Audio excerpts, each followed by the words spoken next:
bange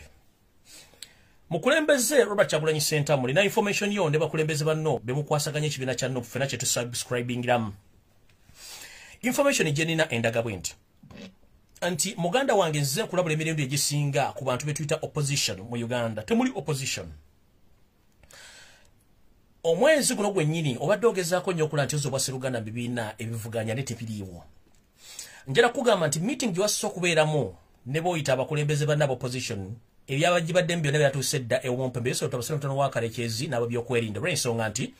abantu abamu bemulooza ti bali mu opposition bali facilitated by the government era bali codinga buli conversation yonna gye mutambula nayo oba gye mukoze so mukama wange njala kutegeeza nti toyina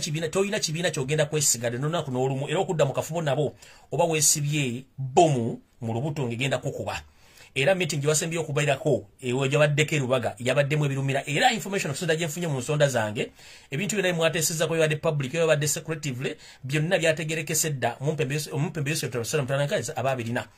era jukira ali okoza appointment okusinkana Forum for Democratic Change ne bajongeza olw'ensonga nti Forum for Democratic Change bo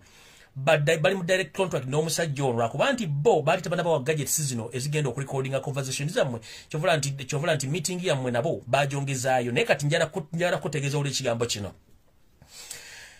nabagamba nti kabugo kakadde tekagwambula olwo nali nkitegeeza era nkimanyi bulungi nnyo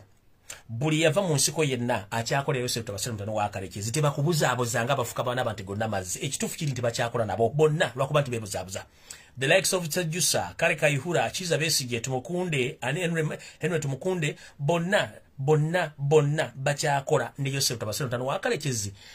ngira basasulwa ensimbi empya n'enkadde okukola emirimu gyabwe egy'obukesi n'obuyeekera kati ntandise bwe nti Robert Kyagulanyi Center bano message egenda eri owo mukama wange nkimanyi nti obulamu oli bulungi gy'oli era nkutumiddeko nnyo naye mukama wange omanyi ani eyaduumidde okuba nti badeploying ewo olunaku lwajjo emisana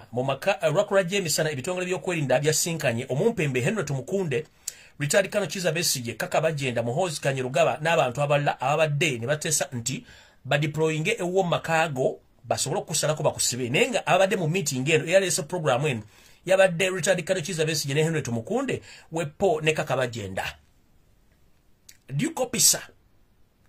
deployment eno yakoleddwa on orders of Richard Kano Kizza Besigye Henry Tumukunde Kaka Bajenda ne Muhoozi Kanyerugaba era batudde bulungi nnyo in fact nejo after deployment ku saa 2 we ne saa 2 z'ekitundu we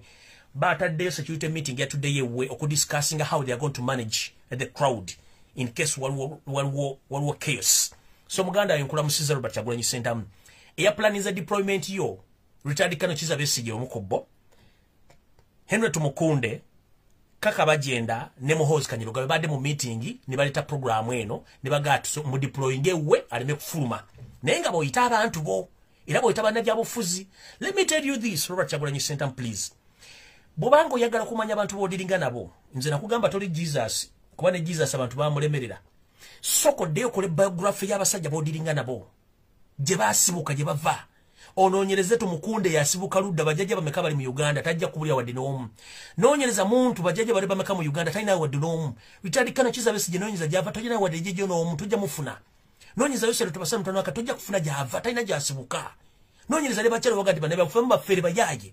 bana abantu balina mission yabwe kuba temunagitegeera okitegeera kati bano bennyini batudde ne ba drafting deployment ewo makaago kyokka nga boyagala okusinkana but it's up to you nga bakugamba nti kiri gyoli okubasinkana nekimanye wonna wobolaze nabo bakurecordinga era information security egifuna bulungi nnyo kubanga balina gadgets ezirecordinga amaloboozi ne ebifaananyi ebitambula ewa videos babifuna bulungi nnyo state ebifuna so kyoba omanya teri kinabaira ekibiina okusinzira ku information gye nfunye ekiriwo mu Uganda bakiyita National Unity Platform jema eyabasaalirwa ekyali mu 60% nomo 40 yinza okuba yagwadda bakyali 60% nomo 40 yinza okuba nga mulimu bakirumira mpi 2 mu jema naye ebibiina byonna ebisigadde byonna kalas byonna byafa waliwo National Unity Platform ekulu Robert Kyagulanyi Center mu ne banno ebisigadde kujjako jema drawdi engambye nti jema ekyayinamuko omulamu omutono oguli ku 60% esigadde mu abamulimu abali mulimu empulunguse entonotono so mukanda wange Robert Kyagulanyi Center njala kuga deployment eno ya planningiddwa gwoyitambu kyali oba mentawo retired Colonel Kizza Besigye Henry tumukunde kaka bagenda ne muhozi Kanyirugaba ne bagaba deploying nenge yalese kibuzo kino yalese method yeno yaba retired Colonel Kizza to prove you nti bana abasajja bazanya tik tak oba kuzanya omuzanyo gotasobola kutegeera kati yeye efudde nti newe ba deploying eyo yabagambye tuzanye decoy ne wange mu deploying eyo kati gwe bakuloze set ne ali under siege nchidam done zingambye nti ono lwalese kirowoozo kino naye n'abategeeza nti ne wange mu deploying eyo era mugende mukwate abantu awo mukasanga ati wawa mubasibe onajja kulowooza nti tuli kwalaali but this to inform you eno tactic Besigye yennyini yagiraga ne wange mu deploying ewo mutekewo amagye bobo yagala kuprovinga kino lwaki bakwata abaana ba Nuupu ne babagamba what is plan B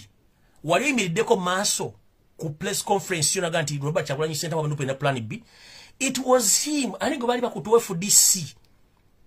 eyagamba plan B bakwata ba Nuupu kubanga oli yaleeta slogan n'azeeterawo